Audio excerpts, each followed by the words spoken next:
your comments, part 10. Kaya gaya nga po ating sinasabi na pag part 10 na tayo or mag part 20, gagayahin natin yung boses ni Erica Pineda.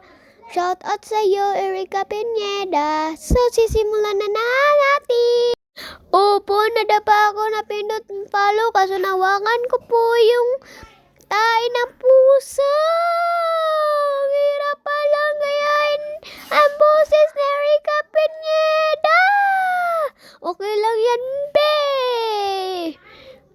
Hugasan mo na lang yung kamay mo.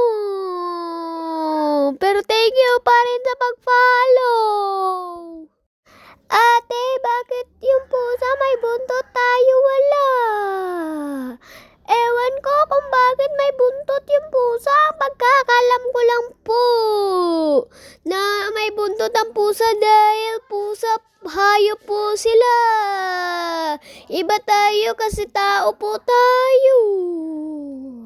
Ate, may sasabihin ako sa'yo ay bukas na lang. By the way, napindot ko po yung follow. Thank you po sa pag-follow.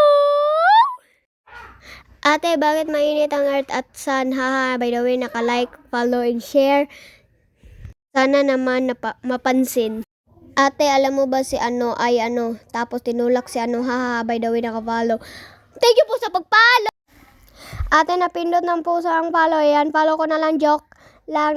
By the way, sorry, napindot ko yung follow. Yan, follow ko na lang, joke pa, shout out po. Sorry po, hindi ko po nagayo yung boses na Erica Pineda dahil po ang hirap po kasi gayahin, kaya hindi ko nagaya. Bye! Thank you for watching.